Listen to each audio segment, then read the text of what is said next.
இயேசுவுக்கே புகழ். இன்று நம்முடைய தியானத்தின் 36வது நாள். இன்றைய தியான சிந்தனைகள் அனைத்தையும் கடவுளுடைய பொற்பாதத்தை வைத்து ஒரு சிறு ஜெபத்தோடு நாம் தொடங்குவோம். ஜெபிப்போமாக. எங்களை ஒவ்வொரு நாளும் பாதுகாத்து வழிநடத்தி வரும் அன்பு தந்தையே இறைவா, உம்முடைய வார்த்தையில் நாங்கள் வியப்புக்குரியவற்றை அனைத்தையும் பார்க்கும்படி எங்கள் கண்களை பிரகாசித்தருளும். உம்முடைய வார்த்தையை நாங்கள் தெளிவாக கேட்கும்படி எங்கள் காதுகளை திறந்தருளும்.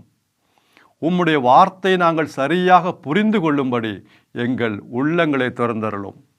இந்த மன்றாட்டுக்கள் எல்லாம் எங்கள் ஆண்டவராகிய இயேசு கிறிஸ்து வழியாக உம்மை மன்றாடுகிறோம். ஆமென். இறை இயேசுவில் அன்பார்ந்த சகோதர சகோதரிகளே, நாம் இன்றைய நாட்களில் பவுலடிகளார் ரோமை நகரில் உள்ள இறை மக்களுக்கு எழுதிய அந்த அற்புதமான கடிதத்தை நாம் தியானித்து வருகிறோம். இந்த கடிதத்தை நாம் பல பகுதிகளாக பிரித்து தான் தியானிக்கிறோம். இப்பொழுது நாம் இருக்கும் பகுதியானது 6வது பகுதி. இந்த 6வது பகுதி எங்கிருந்து ஆரம்பித்து எங்கே முடிகிறது? 12வது அதிகாரத்தில் ஆரம்பித்து 16வது அதிகாரத்தில் முடிவடைகிறது. இந்த பகுதியின் முக்கியமான கருத்து என்ன? கிறிஸ்துவ வாழ்வு, practical life, Christian practical life. ஒவ்வொரு நாளும் நம்முடைய அனுதின வாழ்வில் கிறிஸ்துவர்களாகிய நாம் எவ்வாறு வாழ வேண்டும், அதுதான் பவுலடிகளார் ஒரு சில அறிவுரைகள் அவர் இந்த அதிகாரங்களில் அவர் தருகிறார். இது எல்லாம் அடங்கிருச்சு அப்படின்னு கிடையாது. ஒரு சில முக்கியமான அறிவுரைகள் அவர் தருகிறார். அது முக்கியமானது. முதலில் 12வது அதிகாரத்தில் தனிப்பட்ட வாழ்க்கை பற்றி நாம் பார்த்தோம். தனிப்பட்ட வாழ்வு. நாம் முதலில் நம்முடைய உடலை அர்ப்பணிக்க வேண்டும், நம்முடைய மனதை புதுப்பிக்க வேண்டும். அதான் முதல் 2 வசனங்களில் பார்த்தோம். 12வது அதிகாரம் முதல் 2 வசனங்கள். 3வது வசனத்திலிருந்து 21வது வசனம் முடிய திருச்சபையில் நம்முடைய உறவு எப்படி இருக்கணும், நம்முடைய சகோதர சகோதரியிடம் நாம் எப்படி நடந்து கொள்ள வேண்டும், நம்முடைய மனநிலை எப்படி இருக்கணும், அப்படியெல்லாம் 3வது வசனத்திலிருந்து 21வது வசனம் முடிய நாம் பார்த்தோம் 12வது அதிகாரத்தில். இப்பொழுது 13வது அதிகாரத்தில் நாம் நுழைகிறோம். இந்த 13வது அதிகாரத்தில் என்னன்னா, உலக மக்களோடு நம்முடைய உறவு எப்படி இருக்கணும். நேற்று பார்த்து திருச்சபையில் நம்முடைய உறவு. இப்பொழுது உலகத்தில் உள்ள எல்லா மக்களோடும் நாம் எப்படி நடந்து கொள்ள வேண்டும், எப்படி நாம் எந்த ஒரு மனநிலை நமக்கு இருக்க வேண்டும், எவ்வாறு நாம் நடந்து கொள்ள வேண்டும் என்பதை இந்த 13வது அதிகாரத்தில் வருகிறது. இப்போ பவுலடிகளார் என்ன செய்கிறார்? முத 13வது அதிகாரம் முதல் வசனத்திலிருந்து 7வது வசனம் முடிய ஆட்சியாளர்களை பற்றி சொல்கிறார். ஆட்சி செய்யும் அதிகாரிகள் நம்முடைய காலகட்டத்தில் எடுத்துக்கொண்டால் பிரதமர் என்றோ அல்லது முதல் அமைச்சர் என்றோ, மற்ற அமைச்சர்கள் என்றோ, காவல்துறையினர்கள், அப்புறம் மாவட்ட ஆட்சியாளர்கள். இந்த ஆட்சியாளர்கள், ஆட்சி செய்பவர்கள், அரசியல் தலைவர்கள், நாட்டு தலைவர்கள், இவர்களோடு நாம் எப்படி நடந்து கொள்ள வேண்டும் என்பதை முதல் 7 வசனத்தில் அவர் காட்டுகிறார். உலகத்தில் எல்லா மக்களிடம் எப்படி உறவு வைத்து கொள்ள வேண்டும். அதில் ஃபஸ்ட்டு முதல் 7 வசனங்களை நாட்டு தலைவர்கள், ஆட்சி செய்பவர்களுடன் நம்முடைய உறவு எப்படி இருக்க வேண்டும், நம்முடைய மனநிலை எப்படி இருக்க வேண்டும் என்பதை அவர் அழகாக அங்கே எழுதியிருக்கிறார். அப்போ ரோமையர் 13வது அதிகாரம் முதல் வசனம் பார்ப்போம். நாம் ஒவ்வொருவரும் அதிகாரிகள் என்ற ஆட்சி செய்பவர்கள், அதிகாரிகளுக்கு பணிந்திருக்க வேண்டும். என்ன காரணம்? ஏன் பணிந்திருக்கணும்? ஏன்னா எல்லா அதிகாரமும் கடவுளிடமிருந்து தான் வருகிறது. அதனால இவர்களுக்கு பணிந்திருக்கணும். நோக்கம் நீங்கள் சரியாக புரிந்து கொள்ள வேண்டும். ஏன் நம்ம அதிகாரிகளுக்கு பணிந்திருக்கணும்? ஏன்னா இந்த உலகத்தில் உள்ள எல்லா அதிகாரமும் கடவுளிடமிருந்து வருகிறது. 2வது வசனம், அந்த அதிகாரிகளுக்கு எதிராக செயல்படுவோர் கடவுளுக்கு எதிராக செயல்படுகிறார்கள். அவர்கள் தங்களுக்கே தண்டனை தீர்ப்பு அளித்துக் கொள்கிறார்கள். மிகவும் எச்சரிக்கையான வார்த்தைகள். யாரெல்லாம் அதிகாரிகளுக்கு எதிராக செயல்படுகிறார்களோ அவர்கள் கடவுளுடைய ஏற்பாட்டிற்கு எதிராக செயல்படுகிறார்கள், கடவுளுடைய திட்டத்திற்கு எதிராக செயல்படுகிறார்கள். அன்பார்ந்தவர்களே, நாம் ஆட்சியாளர்கள் அல்லது அதிகாரிகளுக்கு எதிராக பேசக்கூடாது, எதிராக செயல்படக்கூடாது. ரொம்ப எச்சரிக்கையாக நம்ம இருந்தால் ரொம்ப நல்லாயிருக்கும். அதிகாரிகள் என்றால் ஏதோ வேலை செய்ய அதிகாரிகளை பற்றின்னு சொல்ல, அதிகாரிகள் என்றால் இங்கே ஆட்சி செய்பவர்களை பற்றி தான் பவுலடிகளார் சொல்லுகிறார். அடுத்தது 3வது வசனம், அவர்களுக்கு நாம் அஞ்ச வேண்டும். 3வது வசனம், நன்மை செய்யும்போது நாம் அஞ்ச வேண்டாம், ஆனால் தீமை செய்யும்போது நாம் அஞ்ச வேண்டும், பயப்பட வேண்டும். பார்த்தீங்களா, நன்மை செய்தால் நீங்கள் பயப்பட தேவையில்லை பவுலடிகள் சொல்கிறார். ஆனால் தீமை செஞ்சால் கண்டிப்பாக நீங்கள் பயப்படணும். அதனால் தயவு செய்து எச்சரிக்கையாக இருங்கன்னு சொல்கிறாரு. 4வது வசனம் மிக முக்கியமான வசனம். அதாவது இந்த அதிகாரிகள், ஆட்சி செய்பவர்கள், இவர்கள் உண்மையிலே யார் கடவுளுடைய பார்வையில்? உங்களுக்காக நன்மை செய்ய கடவுள் ஏற்படுத்திய தொண்டர்கள். நமக்கு நன்மை செய்ய கடவுளால் ஏற்படுத்தப்பட்ட தொண்டர்கள், ஊழியர்கள்.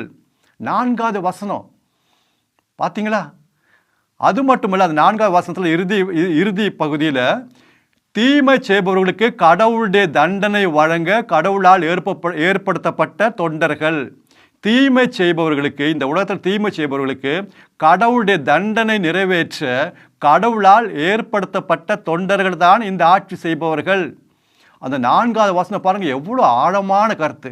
அப்போ இவர்களெல்லாம் இந்த ஆட்சி செய்பவர்கள் ஒரு விதத்தில் அல்ல, கடவுளுடைய தொண்டர்கள், ஊழியக்காரர்கள். 4வது வசனம் தெளிவாக சொல்லுகிறது. 5வது வசனத்திற்கு வருவோம். அப்போ இவர்களுக்கு நாம் பயந்திருப்பது 2 காரணத்தினால். ஒன்று, கடவுளுடைய சினம் நம்மேல் வரும், அதற்காக நாம் இவர்களுக்கு பணிந்திருக்க வேண்டும், ஆட்சியாளருக்கு. 2வது, நம்முடைய மனசாட்சி பிரகாரம் நாம் பணிந்திருக்க வேண்டும். கடவுளை பயந்து மட்டுமல்ல, அது மட்டுமல்ல, நம்முடைய மனசாட்சி பிரகாரமும் நாம் இவர்களுக்கு நாம் பணிந்திருக்க வேண்டும். அது 5வது வசனம். நன்றாக வாசிப்பார்கள், எளிதாக இருக்கிறது, அது ரொம்ப சிம்பிளாக இருக்குது. அதனால தான் இப்படி நான் சொல்லிட்டு போகிறேன். 6வது வசனம் இன்னும் அருமையான வசனம்.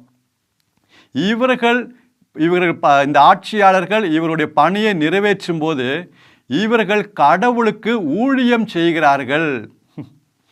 இவர்கள் அவர்களுடைய பணியை அவர்கள் நிறைவேற்றும் பொழுது கடவுளுக்கு அவர்கள் ஊழியம் செய்கிறார்களாம். ஏன்னா கடவுளால் ஏற்படுத்தப்பட்டவர்கள் தான் இவர்கள். அதனால இவர்கள் தன்னுடைய பணியை நிறைவேற்றும் பொழுது கடவுளுக்கு ஊழியம் செய்கிறார்கள். 6வது வசனம்.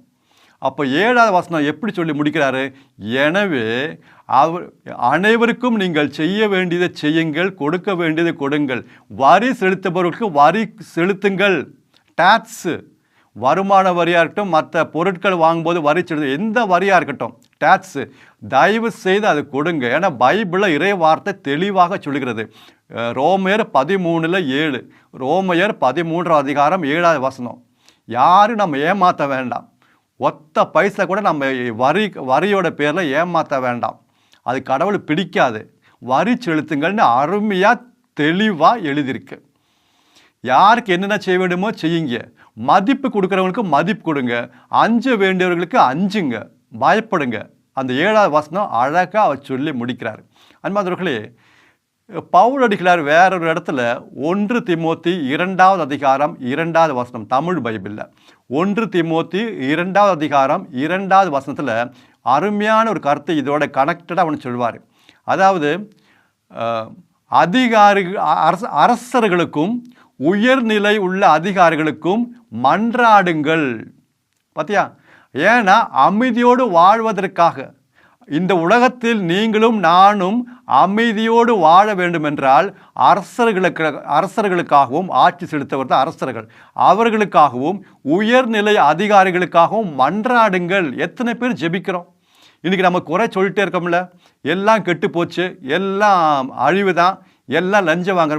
ஆனால் அமைதியுடன் வாழ கடவுள் என்ன அங்கே எழுதி வச்சிருக்காரு? அவங்களுக்காக ஜெபிங்க. ஒவ்வொரு நாளும் நாம் ஜெபிக்க வேண்டும். நம்முடைய நாட்டு தலைவர்களுக்காக, குறிப்பாக காவல்துறையினருக்காக, மாவட்ட ஆட்சியாளர்களுக்காக நாம் ஜெபிக்க வேண்டும். ஜெபிக்கிறோமா? அன்பான சகோதரர், இது கடவுளுடைய வார்த்தை, இது என்னுடைய சொந்த வார்த்தை கிடையாது. 1 தீமோத்தேயு 2வது அதிகாரம் 2வது வசனம், அங்கிருந்தான் சொன்னேன், வேற ஒன்றும் இல்லை. இப்போ இங்கே நம்ம ரோமையர் 13 அதிகாரத்துக்கு வருவோம். 8வது வசனத்துலேருந்து பார்ப்போம். ரோமையர் 13 அதிகாரம் 8வது வசனத்திலிருந்து பார்ப்போம். இங்கே என்ன சொல்கிறாரு? உங்களுக்கு ஒரு கடன் உண்டு. அது என்ன கடன்? அன்பு செலுத்துவது. அன்பு செலுத்துவதுதான் உங்களுக்கு இருக்கிற ஒரே கடன். மற்ற கடன்லாம் இருக்கக்கூடாதுன்னா இப்போ அவசரத்திற்கு ஒரு கடன் வாங்குறது அதை பற்றி இல்லை. அது வாங்கினீங்கன்னா திருப்பி கொடுங்க. அதாவது பவுல் என்ன சொல்கிறாருன்னா, நமக்கு கிறிஸ்துவளாய நமக்கு ஒரு கடன் இருக்கக்கூடாது. அன்பு செய்வதை தவிர அன்பு செலுத்த வேண்டும். அதுதான் நம்முடைய கடன். ஒவ்வொருவருக்கும் நாம் அன்பு செலுத்த வேண்டும். அந்த போஸ்ட்மேன்லாம் இந்த சில ஆண்டுகளுக்கு இப்போலாம் அவ்வளோ கிடையாது. போஸ்ட்மேனுக்கெல்லாம் இந்த மணி ஆர்டர் வரும். அவர் காலையில் போஸ்ட் ஆஃபீஸ்லேருந்து நிறைய பணம் பாக்கெட்டில் போட்டு கொண்டு வருவார். அது அவருக்குரியதில்லை. யாருக்கு இந்த மணி ஆர்டர்லாம் வந்திருக்கோ அவருக்கு இந்த பணத்தை கொடுப்பதற்காக ஒத்த பைசா அவருக்கு சொந்தம் கிடையாது. எல்லாம் கொடுத்து முடிச்சிடுவார். அது ஒரு கடன் அவருக்கு. எல்லாத்தையும் கொடுப்பார். இன்றைய காலகட்டத்தில் எடுத்துக்கொண்டால் இந்த கொரியர் பாய்ஸு, இந்த கொரியர் ஜாமான்லாம் தூக்கிட்டு வருவாங்க. மொபைல் ஃபோனு அது இதுன்னு எவ்வளோ பொருட்கள் நீ கொண்டு வராங்க. அவர்களுக்கு அது அவங்களுக்கு ஒன்றும் சொந்தம் கிடையாதுங்க. அவங்களுக்கு யார் கொடுக்கணுமோ அவங்க கொடுத்துட்டு போயிட்டே இருக்கணும். அவ்வளோதான். அவங்களது ஒன்றும் கிடையாது. அதே மாதிரி இன்றைக்கு கடவுள் நம்முடைய உள்ளத்தில், தூய ஆவியான நம்முடைய உள்ளத்தில் கடவுளுடைய அன்பை ஊற்றி இருக்கிறார். இந்த அன்பு நாம் யாரெல்லாம் பார்க்கிறோமோ இந்த அன்பு அவர் கொடுக்க நாம் கடமைப்பட்டிருக்கிறோம். அப்போ இந்த உலக மக்களோடு நாம் எப்படி உறவு வைத்துக்கொள்ள வேண்டும் என்றால், அனைவரையும் அன்பு செய்ய வேண்டும். அதுதான் 8வது வசனத்திலிருந்து 10வது வசனம் முடிய அன்பு தாங்க திருச்சட்டத்தின் நிறைவு என்று அவர் சொல்கிறார். அன்பு செய்வது திருச்சட்டத்தின் நிறைவு. எல்லா கட்டளைக்கும் நிறைவு அதுதான் அன்பு செய்வது. 8வது வசனத்திலிருந்து 10வது வசனம் முடிய. அடுத்து 11வது வசனம், இது இறுதி காலம்.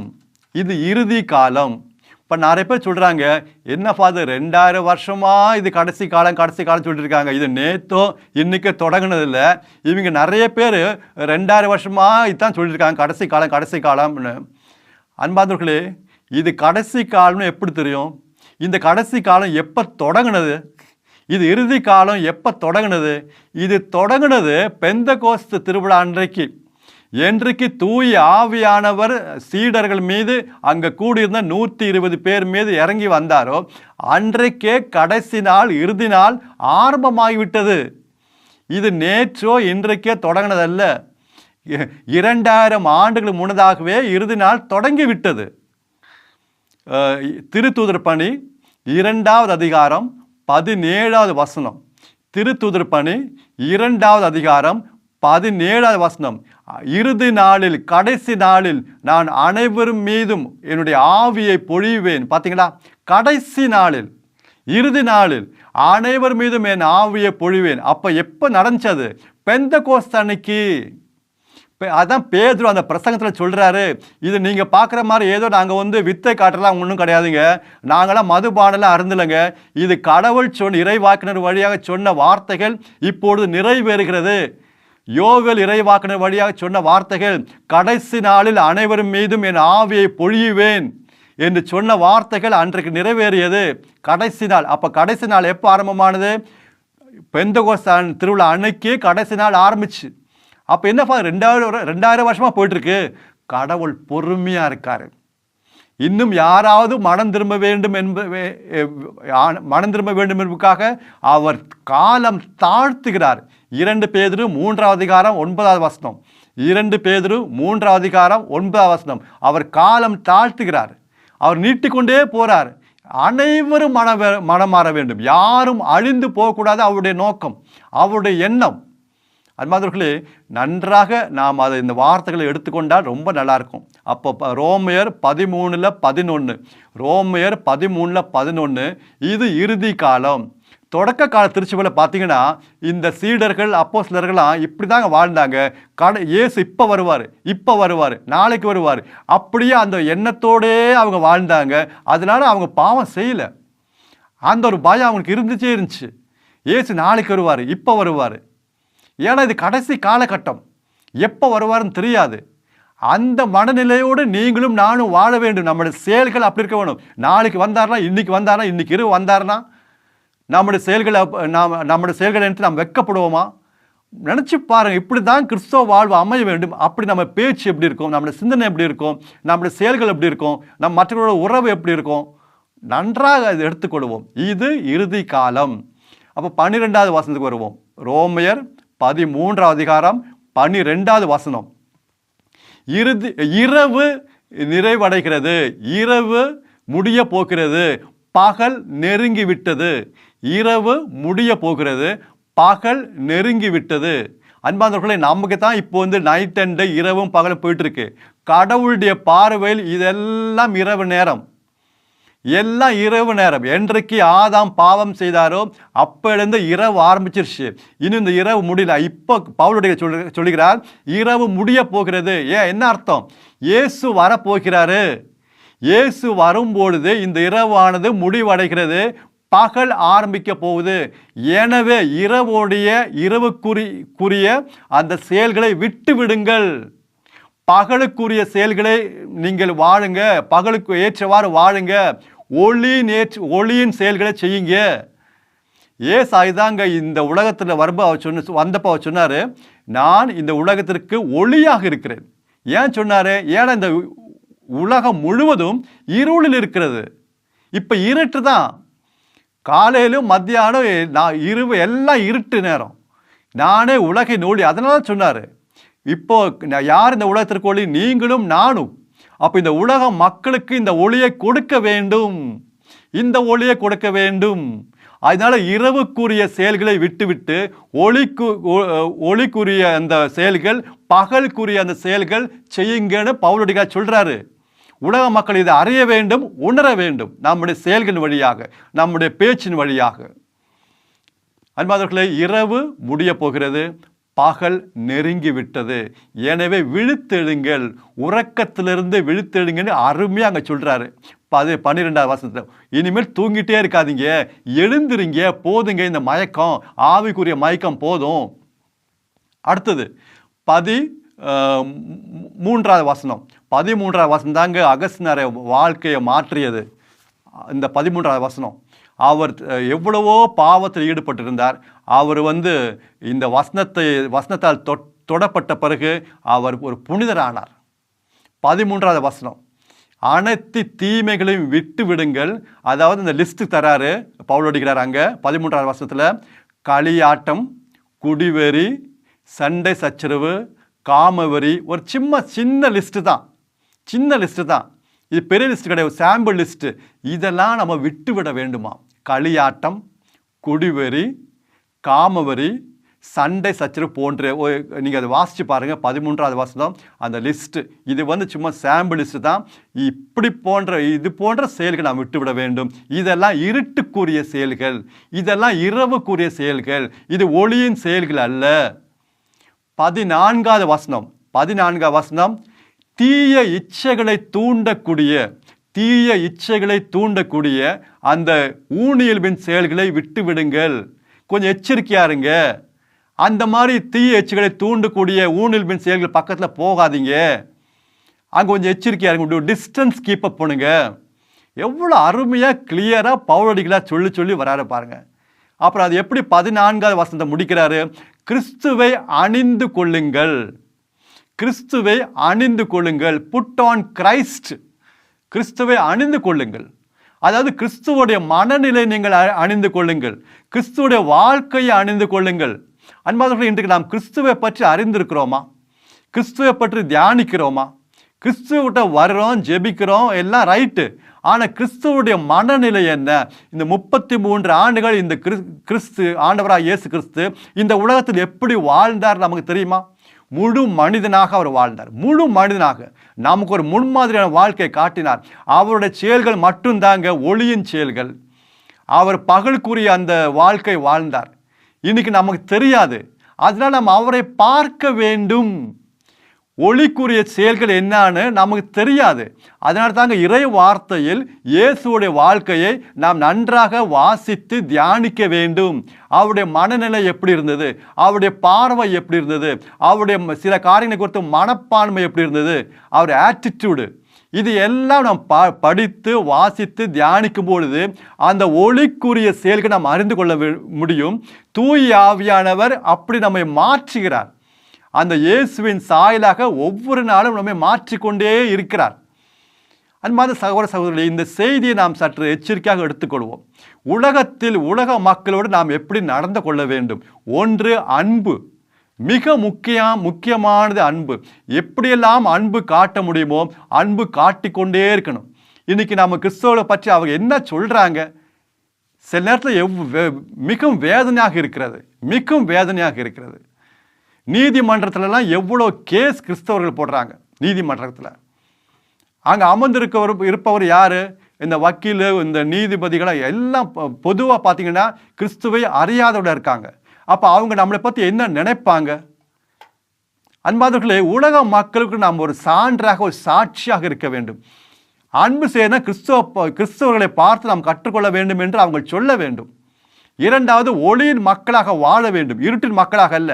இருட்டின் மக்கள் முணுமுணுப்பது, மற்றவங்களை பற்றி எப்பவுமே குறை சொல்வது, பொய் சொல்வது, லஞ்சம் வாங்குவது, கொடுப்பது, தவறான இதெல்லாம் பாவக்குரிய செயல்களை எல்லாம் மொபைலில் பார்ப்பது, பேச்சு எல்லாம் மோசமாக இருக்கும். அன்பார்களே, ஒளியின் மக்களாக நாம் இந்த உலகத்தின் மக்களுடைய நாம் வாழ வேண்டும். வேலை செய்கிற இடத்துல, ஸ்கூலில், கல்லூரிகளில் நம்ம அந்த டைமுக்கு நேரத்தோடு அங்கே செல்வது, அந்த டைம் முடிஞ்சால் தான் வேலையை விட்டு வரணும். மற்றவங்க எப்போன வரட்டும், எப்போன போட்டு, அதை பற்றி பிரச்சனை இல்லை. நாம் கடவுளுக்கு ஒரு விதத்திலையும் அவமானத்தை கொண்டு வரக்கூடாது. அங்கிருந்து இந்த வேலை செய்யும் இடத்துல எந்த பொருள் நாம் கொண்டு வரக்கூடாது. அது மாதிரி எல்லா வகையிலும், அதான் சொல்கிறேன், எல்லா வகையிலும் நாம் அங்கே ஒளியாக இந்த உலகத்தில் இருக்க வேண்டும். வேலை சில இடத்துல, ஆஃபீஸில், கம்பெனியில், எல்லா இடத்துலையும் அவங்க பார்ட்டிக்கு போட்டும் பரவாயில்ல, நம்ம வேண்டாம், நமக்கு அது தெரியும் கடவுள் பிடிக்காதுன்னு ஒதுங்குவோம். மனசாட்சி பிரகாரம் வாழுவோம். ஏதாவது சொல்லுங்கள் சார், நீங்கள் வேலை கொடுத்தீங்க, நான் வேலை செய்கிறேன், அதுக்குரிய சம்பளத்தை நான் வாங்குகிறேன், ஆனால் இந்த மாதிரி செயலாம் எனக்கு பிடிக்காது, இது என்னுடைய மனசாட்சிக்கு விரோதமானது, தைரியமாக சொல்லுங்கள். ஏதாவது மனசாட்சிக்கு விரோதமாக செய்ய சொன்னாங்க, தைரியமாக சொல்லுங்கள். இதனால் நமக்கு பல துன்பங்கள் வரலாம், அதை ஏற்றுக்கொள்ள நாம் தயாராக இருக்க வேண்டும். அவர்கள் புரிந்து கொள்ளட்டும், இவர்கள் கிறிஸ்துவர்கள் புரிந்து கொள்ளட்டும். ஐ எம் எ கிறிஸ்டின் அப்படின்னு சொல்லணும், ஐ ஃபாலோ கிரைஸ்ட்ன்னு சொல்லணும். இது நம்ம தைரியமாக சொல்லணுங்க. இல்லை நம்ம பாய்ந்து இருக்க சரியில்லை. அப்போ இந்த ஒளியோட மக்கள் எப்படின்னு அவங்க தெரிஞ்சுக்கிட்டும், இவர்களாம் ஒளியின் மக்கள் அப்படின்னு அவங்க தெரிஞ்சுக்கணும். அப்போ உலகத்துள்ள மக்கள்கிட்ட நம்ம ஒளியாக வாழ வேண்டும், அன்பு செய்து வாழ வேண்டும். மற்றவர் முன்னிலையில் கடவுளுக்கு கடவுளுடைய வாழ்க்கை, கிறிஸ்துவோட வாழ்க்கையை நாம் எடுத்து காட்ட வேண்டும். இப்படி தாங்க நற்செய்தி அறிவிப்பது. நம்மளோட செயல்கள் வழியாக, நம்மளோட பேச்சு வழியாக நற்செய்தி அறிவிக்க முடியுங்க. ஏன்னா இரவு முடிய போகிறது, பகல் நெருங்கி விட்டது. இது முடிஞ்சுங்க. ஆண்டவராக இயேசு கிறிஸ்து வரும்போது பகல் ஆரம்பமாகவும் விடியல் வருகிறது, விடிய போகுதுங்க. அதனால தூக்கத்தில் எழுந்திரிச்சு இனிமேல் இருக்கிற நாட்கள் நீ எத்தனை நாளும் தெரியல, எத்தனை மாசங்களும் தெரியல, எத்தனை வருடங்களும் தெரியல. அதனால இருக்கிற நேரம், இருக்கிற நாட்கள் அதை இறை வார்த்தையை தியானித்து வாசித்து அந்த இயேசுடைய வருகைக்காக எப்போதுமே தயாராக இருப்போங்க. அப்படி நாம் தயாராக இருந்தோம்னா, இயேசுடைய வருகைக்காக நாம் தயாராக இருந்தோம்னா, அவர் வரும்பொழுது நாம் ஒருபோதும் வெட்கமடைய மாட்டோம். இல்லைன்னா மற்றவர்கள் அனைவரும் வெட்கமடைவார்கள், அது உறுதி. அதனால ஜெபிப்போம். அன்பு தந்தை இறைவா, முதலில் இந்த வார்த்தை கொடுத்தமைக்காக உமக்கு கோடி கோடி நன்றி இறைவா. நாங்கள் எப்பொழுதும் ஒளியின் மக்களாக வாழவும், மற்றவர்களுக்கு ஒரு எடுத்துக்காட்டான வாழ்க்கையை எங்களுடைய செயல்களின் வழியாக நாங்கள் காட்டவும் வாழவும் அந்த வரத்தை இன்னும் அதிகமாக தாரும். அதற்காக தூய ஆவியான அபிஷேகத்தை எங்களுக்கு அதிகமாக தாரும் என்று நாம் ஜெபித்தோம் என்றால் நம்முடைய ஜெபத்தை கடவுள் நிச்சயமாக கேட்பார். ஏன் தெரியுமா? ஏனெனில் இதுவே தகுந்த காலம்.